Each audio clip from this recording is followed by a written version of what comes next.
Meus irmãos, eu vos saúdo com a paz do nosso Senhor Jesus Cristo. Aqui estamos mais uma vez para gravar mais um vídeo, mais uma lição da nossa Escola Bíblica Dominical. Hoje iremos estudar a lição de número 5, do dia 3 de maio de 2020, que tem como título Libertos do Pecado para uma Nova Vida em Cristo. Libertos do Pecado para uma Nova Vida em Cristo. Esse é o título da nossa lição.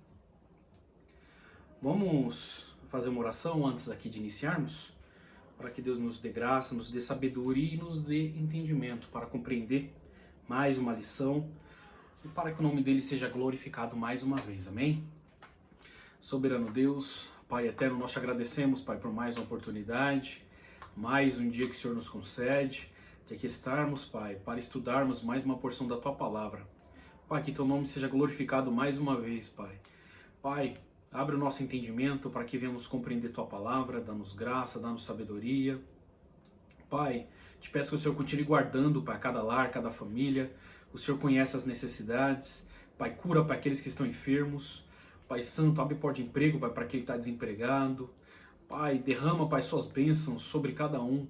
Pai, estende Tuas mãos sobre a nossa nação, Pai, sobre os governantes.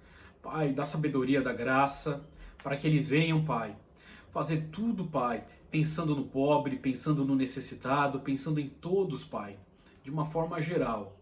Grande Deus, eu peço, Pai, uma bênção, Pai, especial para cada um dos Teus servos. Pai, o Senhor conhece o coração, conhece a necessidade de cada um. Pai, aqui estamos para estudar mais uma lição, Pai, mais uma porção da Tua Palavra. Pai, nós te agradecemos, Pai, pela libertação do pecado, pela salvação. Pai, somos livres, Pai, da ira vindoura. Pai, somos santificados, transformados. Pai, nós te agradecemos, Pai, por tudo aquilo que o Senhor tem feito e por tudo aquilo que o Senhor irá fazer, pois nós cremos na Tua Palavra.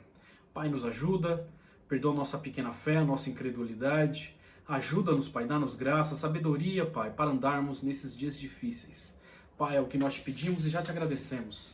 Crendo, Pai, na Tua resposta, no nome santo de Jesus, Papai, a nossa esperança. Amém. Amém, meus irmãos. O nosso textual está em Efésios, capítulo 2, versículo 4 e 5. Lembrando, que a nossa revista tem como título A Igreja Eleita, redimida pelo sangue de Cristo e selada com o Espírito Santo da promessa. Nós estamos estudando o livro de Efésios, carta de Paulo aos Efésios. Nosso textual está aqui no capítulo 2, versículo 4 e 5, que diz assim: Mas Deus, que é riquíssimo em misericórdia, pelo seu muito amor que nos amou, estando nós ainda mortos em nossas ofensas, nos vivificou juntamente com Cristo. Efésios capítulo 2, versículo 4 e versículo 5. Nossa verdade prática.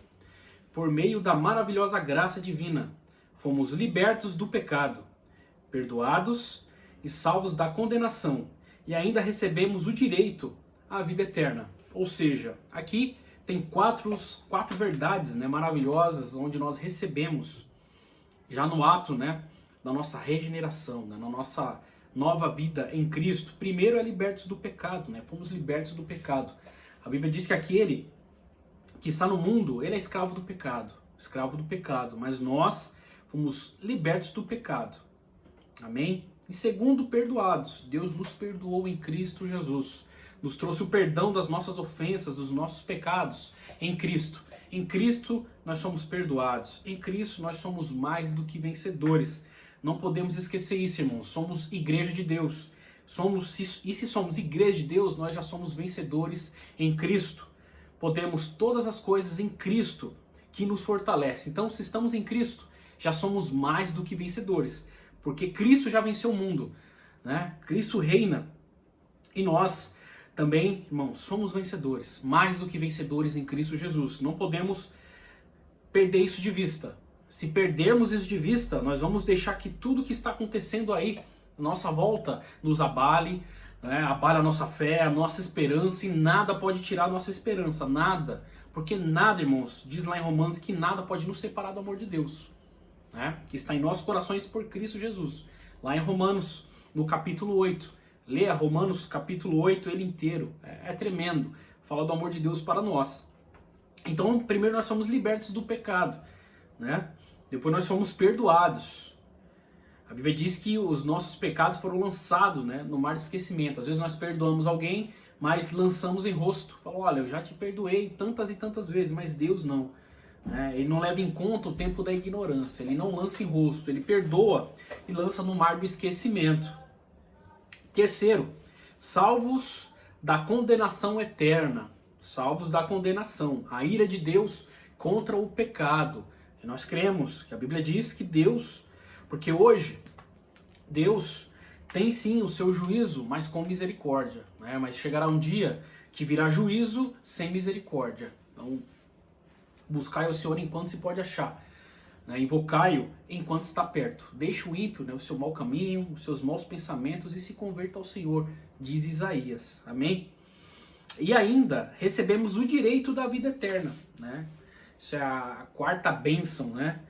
Porque, irmãos, infelizmente, quando falamos hoje de bênção, né, as pessoas já pensam já em algo material, né, as coisas dessa vida. É uma grande verdade que, vendo isso, que as pessoas ainda são muito mundanas, né, muito carnais, e não compreenderam que são peregrinos em terra estranha, né, que tudo que nós temos aqui é bom sim, mas diz lá em Provérbios, se não me foge a memória, se suas riquezas aumentam, não colocais nela o vosso coração. Tem pessoas que estão conquistando coisas e estão colocando tudo isso no seu coração, né? Colocando a criação no lugar do Criador. E isso é idolatria. Isso é idolatria. Então, precisamos nos conscientizar, né, que somos abençoados em Deus, em Cristo Jesus, né, as bênçãos espirituais, nos lugares celestiais. Então nós somos abençoados, um povo abençoado, né, não só financeiramente, mas também nós vemos aqui, né, tanta coisa que nós recebemos. Às vezes podemos ser pobres para o mundo, né, não ter um renome, nosso nome não pode não estar aí na primeira capa do jornal, nas revistas, pode não estar na mídia, mas para com Deus nós somos ricos, né, é o que está lá. Nós vemos na igreja de Laodiceia, que diz que a Bíblia diz que eles diziam no coração, né? Rico sou e de nada tenho falta. Aí o Senhor fala para eles, não sabe que és um miserável, um cego e nu, né? Então, devemos ser ricos para com Deus, né? Essas bênçãos materiais, elas seguem, né? Nos seguem. Nós não devemos ficar aí, como diz Jesus, atrás dessas coisas como os ímpios, né? Ou seja, a preocupação maior é isso, mas devemos buscar do Senhor a graça, a sabedoria, o entendimento e buscar dele o auxílio, né? Porque ele sabe aquilo que nós precisamos. Mas vamos entrar aqui na nossa leitura bíblica em classe, que está em Efésios, capítulo 2, do versículo 1 até o versículo 10, que diz assim: E vos vivificou, estando vós mortos em ofensas e pecados, em que noutro tempo andastes segundo o curso deste mundo, segundo o príncipe das potestades do ar, do espírito que agora opera nos filhos da desobediência, entre os quais todos nós também antes andávamos nos desejos da nossa carne, fazendo a vontade da carne e dos pensamentos, e éramos por natureza filhos da ira, como os outros também. Lembrando que aqui é uma carta, Paulo está escrevendo essa carta lá para os irmãos Efésios, né? Então ele está falando, olha, o Senhor vos vivificou, estando vós mortos em ofensas e pecados. É claro que fica para nós, né? Mas isso aqui foi uma carta endereçada ao povo lá de Éfeso, né? Graças a Deus ficou isso para nós. Então, por isso ele fala no versículo 3, e éramos por natureza filhos da ira, ou seja, a nossa natureza carnal, aquilo que nós recebemos de Adão, o que Adão deixou para nós de herança, né? Uma bela herança, né? Que herança ele deixou para nós? Foi o pecado, a natureza do pecado. Ela está no homem, ela está no homem. Mas, aqui nós vamos estudar que nós somos libertos do pecado. Glória a Deus por isso. Deus seja louvado, irmãos, nos céus e na terra. Seja louvado. Graças a Deus por nossa salvação, pela nossa libertação. Porque estávamos andando no mundo com os olhos tapados, né? Não sabíamos para onde estávamos andando. Faltava só um passo. Faltava só um passo para eu cair, né, no abismo. Mas Deus, com a sua misericórdia, com a sua infinita misericórdia, Deus com a sua graça, com o seu muito amor que me amou, Ele me resgatou. E resgatou também a cada um dos irmãos. Por isso estamos aqui hoje. Se não fosse a graça do nosso Deus, o seu amor, a sua bondade, só Deus sabe o que seria de nós. Mas graças a Deus por essa tão grande salvação. Versículo 4. Mas Deus, que é riquíssimo em misericórdia, pelo seu muito amor que nos amou, estando nós ainda mortos em nossas ofensas, nos vivificou juntamente com Cristo. Aí Paulo aqui ele enfatiza, pela graça sois salvos, né? É um dom de Deus, é um favor de Deus. E nos ressuscitou juntamente com ele, e nos fez assentar nos lugares celestiais em Cristo Jesus. Ao 7. Para mostrar nos séculos vindouros as abundantes riquezas da sua graça, pela sua benignidade, para conosco em Cristo Jesus, porque pela graça sois salvos por meio da fé. E isso não vem de vós, é dom de Deus. 9, né?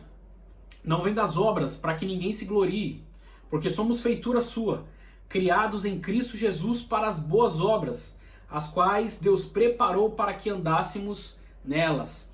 Irmãos, aqui, como ele está fazendo aqui está discorrendo, né, o texto de Efésios, tem algumas coisas aqui nessa lição que já tratamos de lições passadas. Ele vai falar da salvação que não é por obras, mas sim pela graça, que já falamos em outra lição. Por quê? Porque ele está aqui, né, discorrendo aqui o texto. Então, Paulo, em algumas cartas, ele enfatiza bastante, né? Por isso que ele fala em uma de suas cartas: eu não vos canso de instruir e ensinar as mesmas coisas, porque é salvação para vós, né? Nós não podemos confiar na nossa mente, né? Mas por isso que Paulo ali está sempre, né? E aqui ele vai frisar algumas coisas, bastante. Então, às vezes ele vai repetir aqui algumas coisas que já passamos, né, em lições passadas, amém?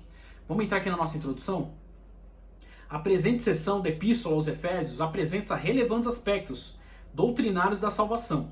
Nela, o apóstolo descreve a libertação dos pecados como um favor imerecido dado por Deus aos salvos, a fim de que eles desfrutassem de uma nova vida em Cristo, né? Então, graças a Deus, né, irmãos, porque é pela graça, ou seja, é um favor imerecido, algo que nós não merecemos, né? Na verdade, nós merecíamos a morte, porque a Bíblia diz que o salário do pecado é a morte, mas a Bíblia também diz que o dom gratuito de Deus é a vida eterna. Então, todo aquele que crê em Cristo Jesus, que ele veio, que ele nasceu, que ele se fez carne, que ele morreu pelos nossos pecados, para a propiciação, para a redenção da nossa alma, e ressuscitou ao terceiro dia e se assentou à destra de Deus, e que em breve irá nos buscar, esse será salvo. Esse será salvo. Então, graças a Deus por isso, irmãos. Louvemos a Deus pela nossa salvação. Seja grato. Sejamos gratos, né? Sejamos gratos. Vamos ao primeiro ponto? A antiga natureza morta em ofensas e pecados. Primeiro ponto aqui. A antiga natureza morta em ofensas e pecados. No início da epístola, o apóstolo Paulo lembra que antes da regeneração estávamos mortos em ofensas, pecados, e éramos por natureza filhos da ira, né? Aquilo que nós já falamos, né? Por natureza, ou seja, já está em nós. Todo aquele que nasce, já nasce com a natureza do pecado inserida nele. Então, por isso que ele fala, éramos por natureza, antes da regeneração, né? Filhos da ira. A Bíblia também fala, inimigos de Deus. Já pensou nisso? Ser inimigo de Deus?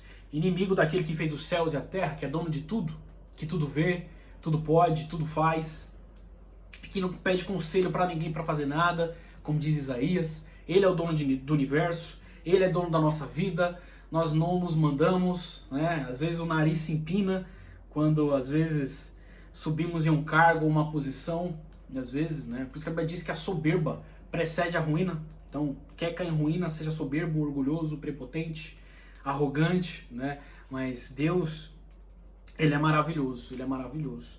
Mas vamos aqui, primeiro subtópico do primeiro ponto, nossa condição anterior. E vos vivificou, estando vós mortos em ofensas e pecados. Diz o primeiro versículo, a palavra ofensa, do grego parapitoma, tem o sentido de passo em falso, de forma deliberada, né? O que é algo algo deliberado? É algo determinado. Então, aqui que é passo em falso, de forma deliberada, né? Ou seja, o homem pecando a Deus de forma deliberada, algo determinado. Falando, não, eu vou viver assim, longe de Deus, né? Então, essa ofensa traz esse sentido. O termo para pecado é hamartia, né? Que é a tradução de pecado, o qual descreve, né, na raiz da palavra, aquele que erra o alvo. Então o pecado tem esse sentido, aquele que erra o alvo. Nosso alvo é Cristo, né? Ele diz, eu sou o caminho, eu sou a verdade, eu sou a vida. Aquele que vem em mim, de maneira nenhuma eu vou lançar fora. Então Cristo, ele é o alvo. É aquele que nós devemos seguir, é aquele que nós devemos aprender mais e mais dele para andar como ele andou. Amém? Então, hamartia, que né, no grego traz a tradução aquele que erra o alvo. Em vista disso, o homem, em sua natureza decaída, é diagnosticado como morto, ou seja, uma declaração da real condição das pessoas sem Deus. O conceito é de morte moral, né? Moral e espiritual provocada pelo pecado, que inevitavelmente separa o homem de Deus. É o que está lá em Isaías 59:2. Por quê? Nenhum homem é moralmente perfeito. Nenhum homem, né? O único homem moralmente perfeito foi Cristo, que não pecou, né? Vamos lá para Isaías 59:2. Os irmãos conhecem de cor, mas vamos ler aqui.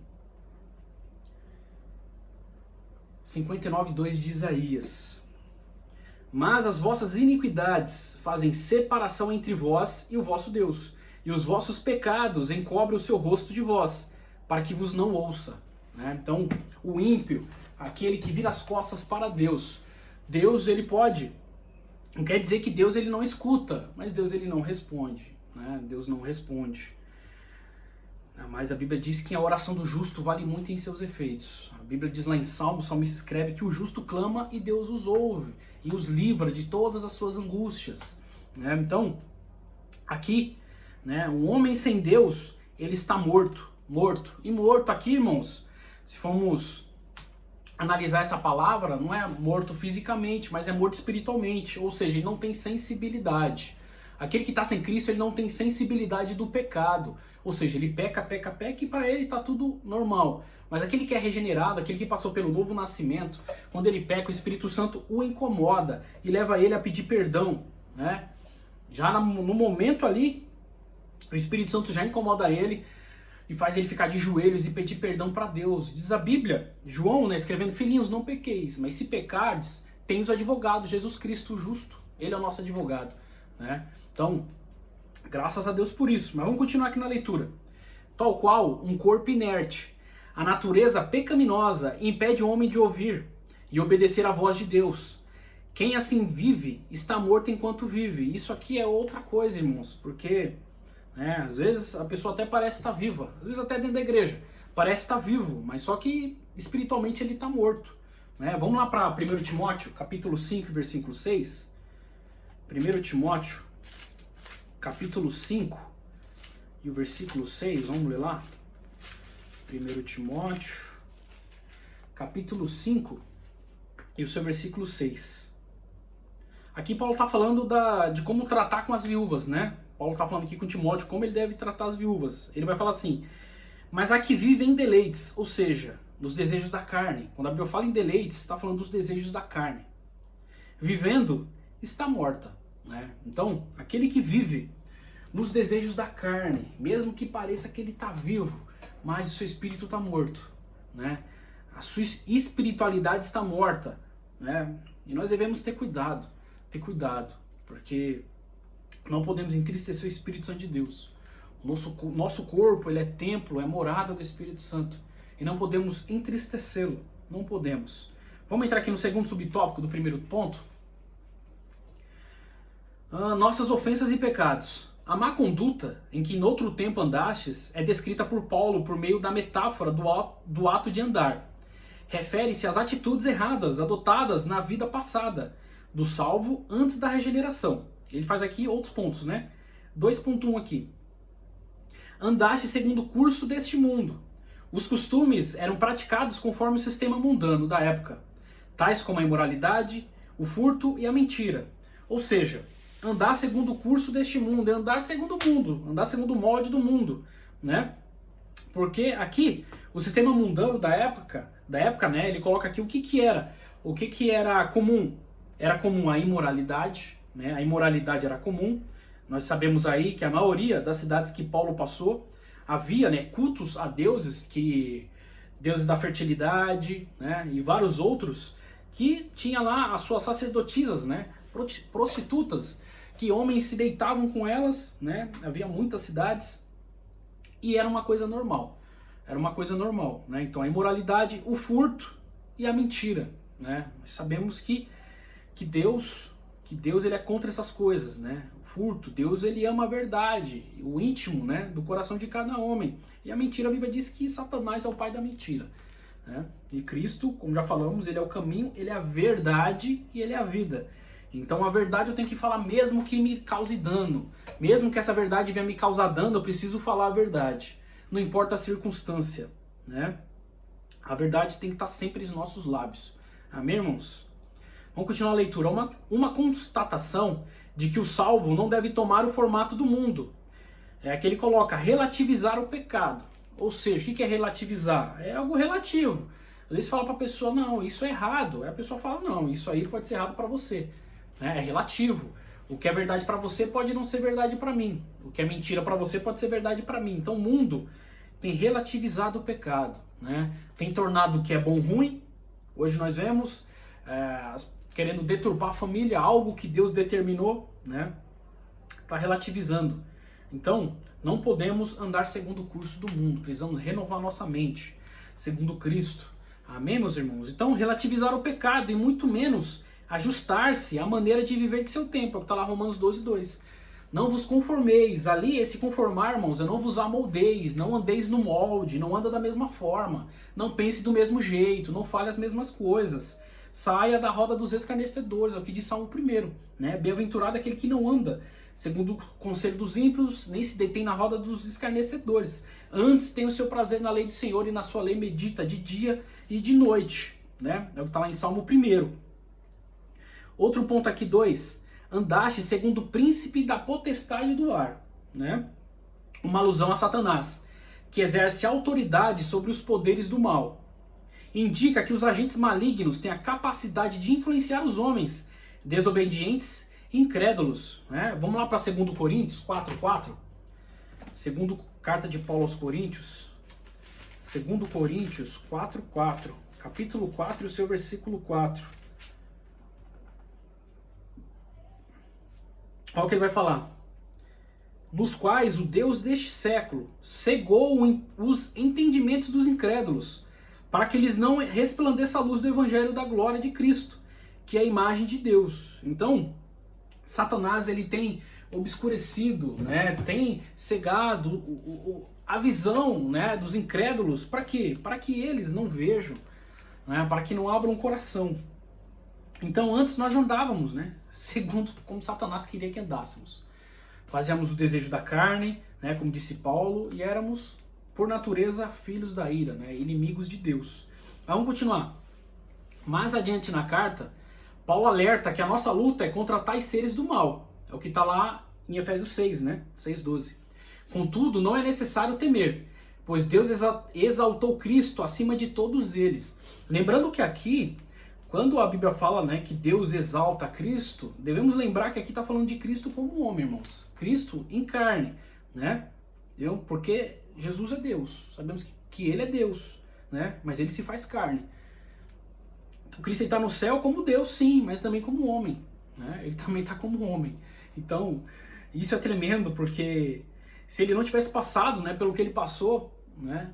Já até um professor falando certa vez que não teria propriedade, né, para falar, para saber, né, o que nós sentimos, que diz a Bíblia que Ele é o nosso intercessor, junto com o Espírito Santo, que Ele está à destra do Pai intercedendo por nós, né, porque Ele sentiu nossas dores, Ele sabe, a Bíblia diz que Ele chorou, Ele sentiu fome, Ele sentiu sede. É por isso, irmãos, que a nossa oração, quando é sincera, quando nós vamos até Deus em choro, em pranto, em lágrimas, Deus, Ele sabe, e o Senhor Jesus, Ele intercede por nós, né, nas nossas dificuldades, seja desemprego, seja saúde, seja enfermidade, seja o que for, problema na família, o Senhor Jesus, Ele sabe, porque Ele passou coisa pior do que nós, né? Então Ele sabe, Ele conhece.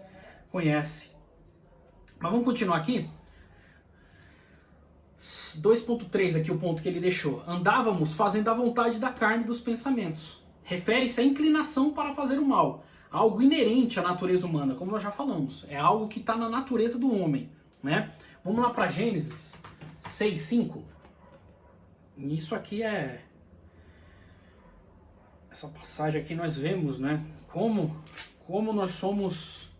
Como a natureza do homem é complicada, né? Como a nossa natureza é pecaminosa. Precisamos do Senhor. Gênesis capítulo 6, o seu versículo 5 diz assim: E viu o Senhor que a maldade do homem se multiplicara sobre a terra, e que toda a imaginação dos pensamentos de seu coração era só má, continuamente. Ou seja, não tinha pensamento bom, era só pensamento mal, né? Só pensamento mal, fazendo o desejo da carne. Então, Deus vê essa corrupção geral do homem, porque o homem, irmãos, ele é corrupto em seu coração, na sua totalidade. Somos maus, mas graças a Deus, como já falamos, o Espírito Santo hoje faz morada em nós. Hoje, Deus nos vê como justos pelo sacrifício de Cristo. Somos santificados pelo Espírito Santo. E nós andamos hoje uma nova vida em Cristo. Uma nova vida. E graças a Deus. Porque se estivéssemos andando como andássemos antes, estávamos perdidos. Perdidos. Mas graças a Deus, pelo aquilo que o Espírito Santo fez por nós, né? Essa regeneração, essa transformação gloriosa que nós recebemos através do Espírito Santo. Mas vamos continuar na leitura. Estão incluídos aqui os pensamentos pervertidos e a prática de todos os desejos desordenados da carne. Como resultado, éramos filhos da ira. Isto é, condenados e desprovidos do favor divino. Paulo sublinha que essa era a nossa condição. Entretanto, aprove ao Pai nos eleger e nos predestinar para filhos de adoção. Glórias a Deus. Que Deus seja glorificado, irmãos, exaltado. Graças a Deus por nosso Senhor Jesus Cristo. Nós recebemos essa transformação, né? Nós fomos aqui, aprove a Deus, né? Nos reconciliar consigo mesmo, né? Graças a Deus por isso. Vamos andar aqui? Vamos para o segundo ponto? Para o vídeo não ficar muito extenso, tem bastante coisa ainda aqui. Então vamos para o segundo ponto. Vivificados pela graça. O que significa vivificar, irmãos? Significa dar vida, trazer à vida aquilo que está morto. Então, estávamos mortos, como Paulo disse, em ofensas e pecados. Mas Deus em Cristo Jesus nos vivifica, nos dá vida. Amém? Por ato de bondade e misericórdia, estando nós ainda mortos em pecados, Deus imensamente nos amou e por isso nos vivificou por meio de sua graça. Primeiro subtópico aqui do segundo ponto, irmãos. Alcançados pela misericórdia e pelo amor divino, né? Após constatar a situação da humanidade sob a ira de Deus, Paulo passa a descrever os atos divinos de amor e de misericórdia que alteraram o quadro caótico da raça humana, começando com uma conjunção adversativa. Começando com uma conjunção adversativa, o apóstolo declara exultante: mas Deus, que é riquíssimo em misericórdia, pelo seu muito amor que nos amou, né? Está em Efésios 2:4. O ato de misericórdia implica compaixão, né? E simpatia para com os indignos. Ou seja, é eu voltar o meu coração à necessidade de alguém, é eu ter misericórdia, né? A carta aos Efésios ensina que ao prover a humanidade, o meio de escape da merecida ira, Deus não se mostra apenas misericordioso, mas abundante em misericórdia.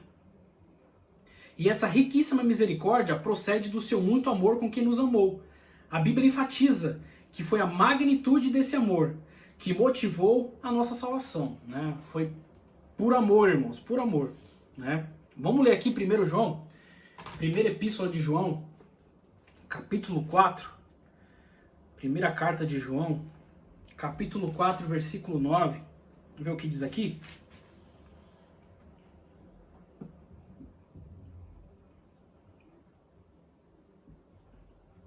Primeiro João 4,9 diz assim: Nisto se manifesta o amor de Deus para conosco, que Deus enviou o seu Filho unigênito ao mundo, para que por ele vivamos. Né? Esse texto é tremendo, né? Que fala aqui que nisso se manifesta. Lá em Romanos 5 diz que Deus prova seu amor para conosco, em que Cristo morreu por nós, sendo nós ainda pecadores. Então aqui, nisto, Deus demonstra o seu amor para a humanidade, que Cristo morreu por nós, sendo nós ainda pecadores. Eu sempre falo que Deus não esperou ver alguma virtude em nós, ver alguma bondade, para enviar, para Cristo vir morrer por nós. Mas isso já era uma agenda de Deus. Era o amor de Deus sendo demonstrado a nós. Graças a Deus por isso, né?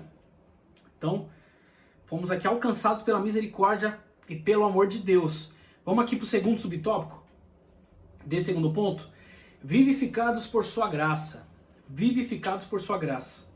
Descrevendo as dádivas divinamente concedidas aos salvos, o apóstolo enfatiza que o amor de Deus nos alcançou, né? Ou seja, não foi eu que fui atrás de Deus, mas Deus veio atrás de mim. Como aquela parábola do pastor de ovelhas, né? Ele tinha 100 ovelhas, uma ovelha se desgarrou. Uma ovelha se desgarrou e ele deixou no aprisco as 99 e foi buscar essa ovelha. Foi a ovelha que foi embora, né? Nós nos afastamos de Deus. Não foi Deus que nos levou para longe, mas foi o pecado, né? A nossa desobediência que nos levou a ir para longe de Deus. Mas só que Deus, com a sua misericórdia, Ele nos alcança, né? O seu amor, a sua graça, Ele nos alcança e nos reconcilia consigo mesmo, através de Cristo. E por isso, né, estamos hoje aqui. Então, estando nós ainda mortos em nossas ofensas, isso significa que não éramos merecedores desse amor, mas que mesmo assim Deus nos vivificou juntamente com Cristo. Mesmo não sendo merecedores, Deus, com a sua graça, a sua misericórdia, nos toma para si mais uma vez. Essa frase quer dizer que nascemos de novo. Não estamos mais mortos, pois Cristo nos deu vida outra vez. Fomos vivificados sem mérito algum. Tudo foi efetivado por meio da sua graça, o favor imerecido. Graças a Deus. E você que está assistindo, que não tem a Cristo, né? Que está longe de Deus, que ainda não se arrependeu dos seus pecados, né? Deus ainda está te dando uma chance. Peça perdão pelos seus pecados, abra teu coração para o Evangelho, entregue tua vida para Cristo, viva uma nova vida para Cristo, para que Deus seja glorificado em sua vida, né? E Deus vai colocar no lugar tudo que está fora. Essa vida aí que não faz sentido, esse coração vazio, esse coração pesado, né? Essa depressão, essa angústia, esse vazio que está no teu coração, tem o tamanho de Deus, tem o tamanho de Cristo, né? E Cristo, ele veio ao mundo, morreu para trazer salvação também para você.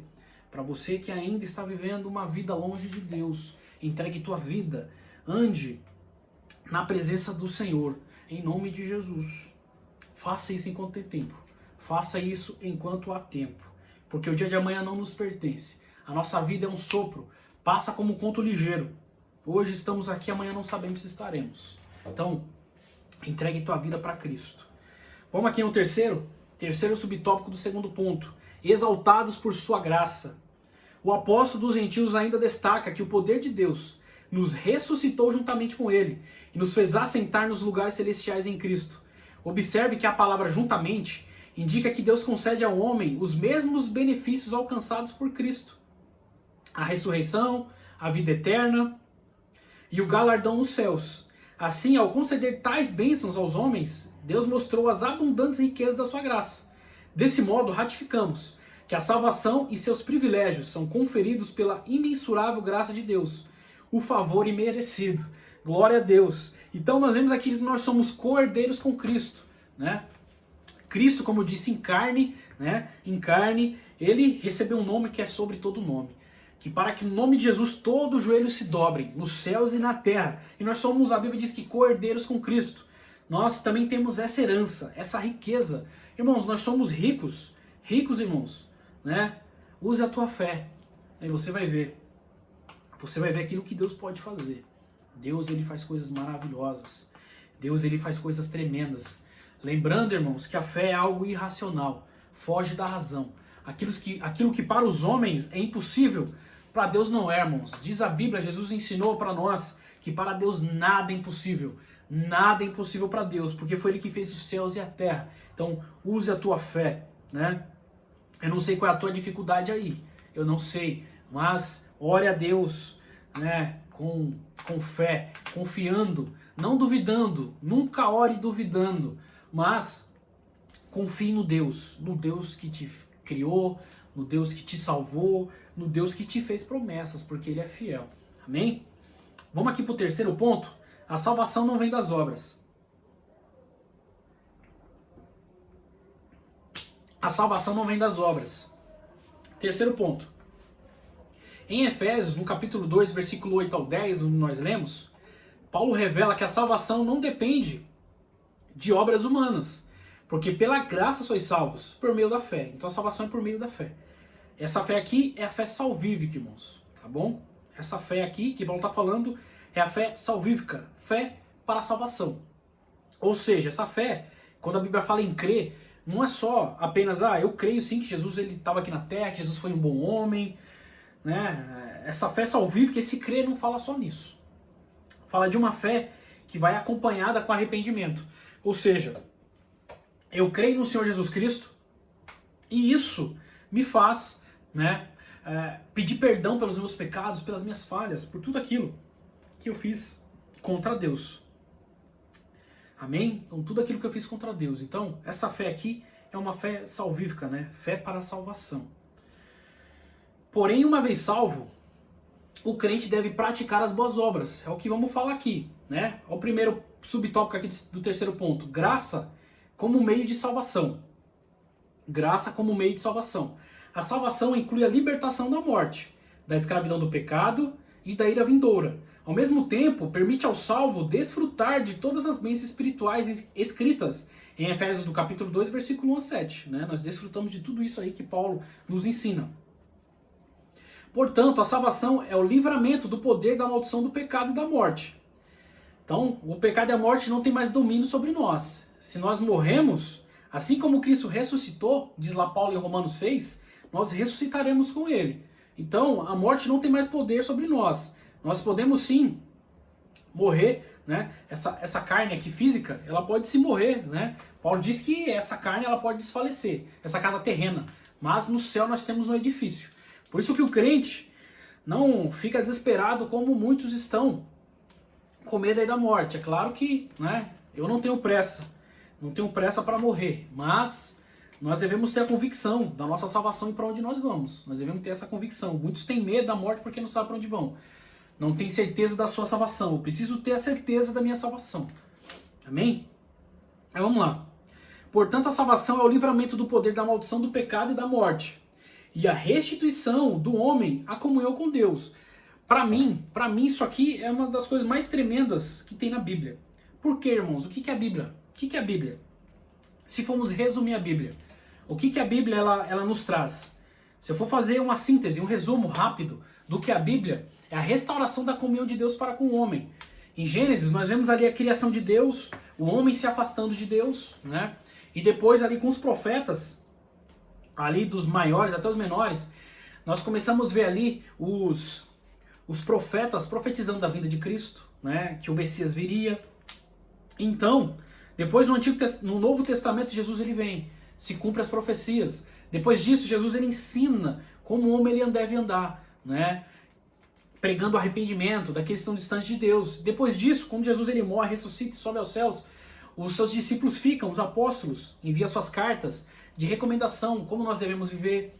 Né? As cartas pastorais são livros de conduta para o crente, como que o crente deve andar, né?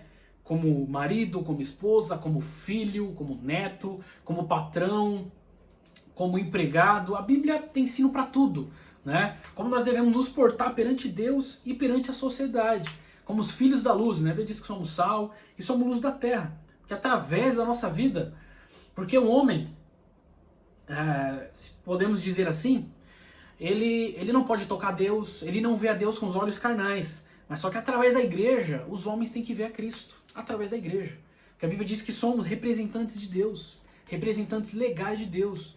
Então nós estamos aqui com autoridade de Deus. Então os homens têm que ver em nós Cristo, a sua bondade, o seu amor, a sua misericórdia. O povo tem que ver isso em nós. Então, isso aqui é algo tremendo. Então, trazendo o resumo da Bíblia é isso. É a vontade de Deus para o homem. Né? É o Deus trazendo, né, essa reconciliação. Então isso aqui é algo tremendo. É uma verdade, uma das verdades mais bonitas que para mim, né, são as mais essenciais da Bíblia, né? Que é essa restituição, né, a comunhão com Deus, a comunhão.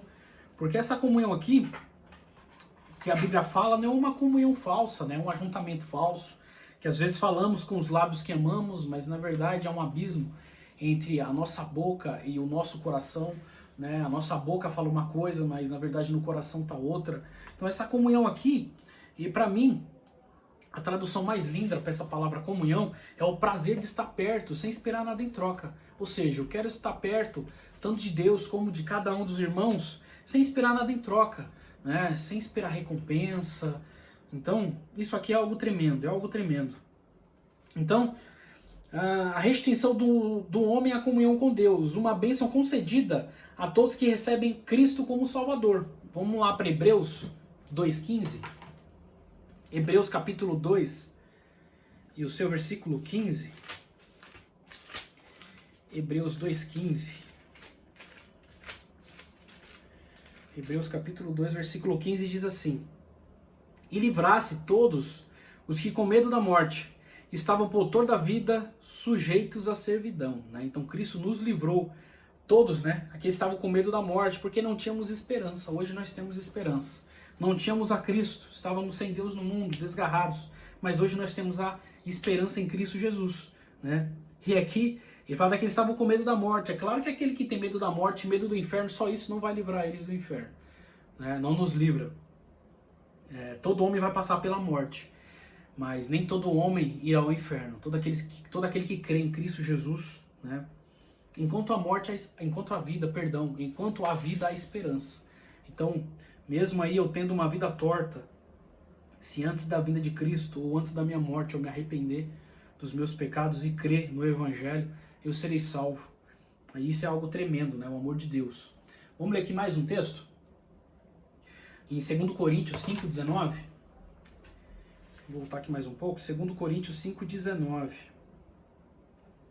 Que diz assim: Isto é, Deus estava em Cristo reconciliando consigo o mundo, não lhes imputando os seus pecados, e pôs em nós a palavra da reconciliação. Imputar, o que significa imputar? Né? Estamos acostumados com amputar, né? Tirar para fora. Tirar para fora. Amputar significa tirar para fora. Imputar significa inserir em, colocar em algo, depositar numa conta. Então, os nossos pecados, a cédula de dívida que era contra nós, como também disse Paulo, foi cravada na cruz, em Cristo. Então, Jesus, ele imputa os nossos pecados nele mesmo. E a justiça de Cristo é imputada a nós. Por isso que nós somos vistos por Deus como justos. Assim que nós passamos pelo novo nascimento. Porque os nossos pecados foram imputados em Cristo e a justiça de Cristo foi imputada a nós. Por isso que hoje somos vistos como justos. Né? Porque ele viu aqui que Deus não imputou os nossos pecados, ou seja, aqueles que creram, né, em Cristo Jesus. Não são imputados os seus pecados, graças a Deus. Vamos andar aqui? A palavra graça é a tradução do grego charis, que significa favor imerecido. Né? Ela mostra que a iniciativa para tornar possível a salvação veio da parte de Deus. Aquilo que eu disse, né? Aquilo que eu disse. Não fomos nós que demos, né, o primeiro passo, mas foi Deus. Deus deu esse primeiro passo aí. É por meio da graça que Deus ativa o livre-arbítrio e capacita o pecador para que responda com fé ao chamado evangelho. Todavia, ainda assim o ser humano é livre para escolher entre dois caminhos, ou seja, a salvação e a perdição. Sua liberdade não foi eliminada e a graça pode ser resistida. Ou seja, eu posso ouvir, né, um homem, uma mulher pode ouvir o evangelho, né, mas ele pode resistir, ele pode fechar o coração. O nosso coração tem uma chave que só abre pro lado de dentro. Deus, ele não nos força, não é por força nem por violência, mas sim pelo meu Espírito. É o Espírito Santo de Deus que salva. Né? O Espírito Santo, ele fala ao coração do homem através da palavra, que a Bíblia diz que a fé vem pelo ouvir, e o ouvir da palavra de Deus. Mas se esse homem ele fecha o seu coração, irmãos, Deus ele não arromba, né? Ele não arromba a porta do coração. Por isso que eu disse que nosso coração ele tem uma chave do lado de dentro. Mas vamos continuar na leitura. A fé deve ser considerada como a aceitação da obra realizada por Cristo em nosso favor. Ela é a resposta à graça de Deus através da qual recebemos a salvação. Vamos lá para Romanos 10, 9. Romanos capítulo 10 e o seu versículo 9. Romanos 10, 9. Diz assim: Se com a tua boca confessares ao Senhor Jesus, e em teu coração creres que Deus o ressuscitou dentre os mortos, será salvo. Então, aí ele vai continuar no 10. Visto que com o coração se crê para a justiça, e com a boca se faz confissão para a salvação. Então, Graças a Deus. Vamos continuar, irmãos? Vamos para o segundo subtópico aqui? Segundo subtópico do terceiro ponto. Obras como evidência da salvação. Obras como evidência de salvação. Aqui Paulo usa duas negações para endossar a origem da salvação. A primeira expressão, isso não vem de vós, ou seja, é dom de Deus, né? Trata-se da salvação pela graça, que provém de Deus. A segunda ratifica que a salvação não vem das obras, o que indica não se tratar de recompensa de algum ato humano. Essas afirmações excluem a possibilidade de alguém ser salvo por esforço pessoal. Ou seja, eu não faço boas obras para ser salvo. Eu faço boas obras porque eu sou salvo. Então, o que diz? Primeiro Paulo ele diz que somos salvos pela fé, né? Mas só que Tiago, quando nós vamos para Tiago, o que Tiago ele fala? O que Tiago nos ensina? Ele fala que a fé sem as obras é morta. Então se eu falo que eu tenho fé, mas eu não tenho obras, essa minha fé não é verdadeira. Então, as minhas obras seguirão. Então, eu não faço obras para ser salvo, mas as obras que eu faço é porque eu sou salvo. Então, isso tem que seguir a nossa vida, porque somos feitura de Deus, que a gente leu lá no texto áureo, né? No texto áureo, na verdade, prática. Não, perdi aqui onde estava. Mas a Bíblia diz que nós fomos, né, ressuscitados em Cristo para as boas obras, né? Eu perdi o texto onde estava, mas é isso que a Bíblia diz. Então, como eu já disse, e eu repito, né, que eu não faço boas obras para ser salvo. A salvação é pela fé. Mas só que as minhas obras acompanham, né, a minha vida, porque eu já sou salvo. Então, tem que ter obras, precisa haver mudança, né, na minha vida. Se não houve mudança na minha vida, ou eu decaí da graça, ou eu abandonei os caminhos do Senhor, ou a minha salvação, a minha regeneração não foi verdadeira. Tem que haver mudança, né? Antes não havia misericórdia no meu coração, hoje há. Antes não havia benignidade, que é bondade, hoje há, né? Então eu não faço. O salvo ele não pode fazer nada esperando nada em troca, né? Se eu faço alguma coisa esperando que a outra pessoa me retribua, isso aí, irmãos, é outra coisa, né? Isso não é amor, né? Isso aí é barganha. Mas vamos lá. Como a salvação é uma realidade divina, agora somos feituras suas, criados em Cristo para as boas obras. Está aqui o versículo que eu estava procurando, né? Que é o capítulo 2, versículo 10 de Efésios. Que somos feitura sua, criados em Cristo para as boas obras. Uma transformação ocorreu. Como eu disse, tem que ter transformação, né? Perdão. Tem que haver uma transformação, tem que haver mudança. Tem que haver mudança do povo de Deus e o mundo. Uma transformação ocorreu. Agora em Cristo, somos uma nova criatura. E as coisas velhas passaram. Ou seja, aquilo que eu tinha como prática de vida precisa mudar, né? Precisa mudar. Porque somos novas criaturas, né? Criados em Cristo para as boas obras. Então a velha natureza, a velha vida tem que ficar para trás. Por isso, se antes o apóstolo usou a metáfora do andar numa perspectiva negativa, outrora andávamos fazendo obras más. Agora, por meio de uma perspectiva positiva, somos instados a andar fazendo boas obras, não como meio para ser salvo, mas como uma evidência da salvação, né? Então isso é uma evidência. O crente, irmãos, ele tem que ser bem visto. O crente, quando ele chega no ambiente, as pessoas já têm que ver, não, ele é diferente. Você é crente, você participa de alguma denominação, porque você não fala como nós falamos. Quando começamos a contar piadas imorais, né? Você não ri, você não tá junto, né? Então você é diferente. Então, se estamos no ambiente, isso não acontece, alguma coisa está errada. Isso aí tem que ser visível, né? Tem que ser visível. No andar, no falar e no vestir também. Muitos criticam quando se fala de vestimenta, né? Mas só que sabemos que o evangelho é uma transformação de dentro para fora. E se há uma mudança aqui dentro, se houve uma mudança no meu coração, porque Jesus ele ensinou certa vez que a maldade do homem vem do coração. Os adultérios, os assassinatos, as mentiras, os roubos, vem do coração mau, de um coração negro. Então o evangelho é uma transformação de dentro para fora. Claro que não como o fariseu, né? O interessante é que a palavra fariseu, a tradução para a palavra fariseu é santo, separado. Que na verdade, eles começaram de uma forma boa, né? O grupo dos fariseus.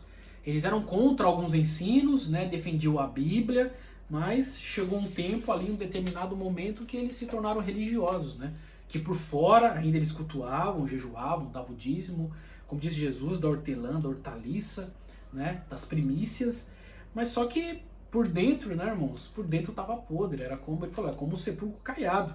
O sepulcro que é muito bonito por fora, mas por dentro tem pele morta, né, ossos, né, coisas que não prestam. Então devemos ter esse cuidado, porque tem que ter essa evidência. Se eu vejo um necessitado, eu não posso fechar meu coração sendo que eu posso ajudar. A Bíblia diz que se eu posso fazer o bem e eu não faço, eu cometo pecado, é o pecado de omissão, né? Então, isso aqui é algo tremendo. Que diz a Bíblia que devemos nos amar uns aos outros, ajudar, levar as cargas, né? Andar ombro a ombro, não tem ninguém maior que ninguém. Aqui nós estamos todos no mesmo lugar, somos todos filhos de Deus e devemos ajudar uns aos outros, amar uns aos outros, levar o evangelho para aquele que precisa, ajudar o necessitado ali que está com fome, precisando de algo. Isso, irmãos, nós como igreja precisamos fazer. Essa é a evidência da salvação. Não sou só o que digo, mas a palavra, né? A palavra, porque fomos criados em Cristo para as boas obras. Foi o que Paulo escreveu, inspirado, né? Não foi uma ideia da cabeça de Paulo. A Bíblia diz que toda a Escritura é divinamente inspirada por Deus. Toda a Escritura, do Novo Testamento até o Antigo, de um lado a outro, né? De capa a capa. Então, é a palavra de Deus, é a vontade de Deus. A Bíblia é a vontade de Deus para o ser humano, para a nossa vida, para o nosso viver diário. Mas vamos aqui para a nossa conclusão, para finalizarmos. Antes da regeneração, éramos filhos da ira e condenados à perdição eterna. Por ato do amor divino, por meio de sua maravilhosa graça, nos tornamos filhos por adoção. Essa gloriosa salvação nos foi concedida independente de nossas obras. Ou seja, a Bíblia diz que Deus não nos trata segundo aquilo que nós fazemos, né? Se fosse assim, estávamos perdidos. Graças a Deus que Deus não nos trata segundo as nossas iniquidades, né? Deus, ele é misericordioso, mas Deus também é justiça e juízo. Não podemos esquecer disso. Deus, ele ama a verdade, a sinceridade do coração. E Deus, ele trará juízo contra o pecado. Deus, ele é um Deus amoroso, um Deus misericordioso, mas não podemos tentar a Deus. Não podemos pecar hoje, já pensando no pedir perdão amanhã. Isso é tentar a Deus. Não faça isso. Longe de nós fazer isso, né? Pecar hoje pensando já, né, no perdão amanhã, porque Cristo é meu advogado. Não, irmãos, não tentemos a Deus. Então, a partir da salvação, passamos a praticar boas obras que glorifiquem a Deus nosso Pai. É o que está lá em Mateus 5,16. Vamos lermos aqui para finalizar? Mateus capítulo 5 e o versículo 16. 5,16 de Mateus.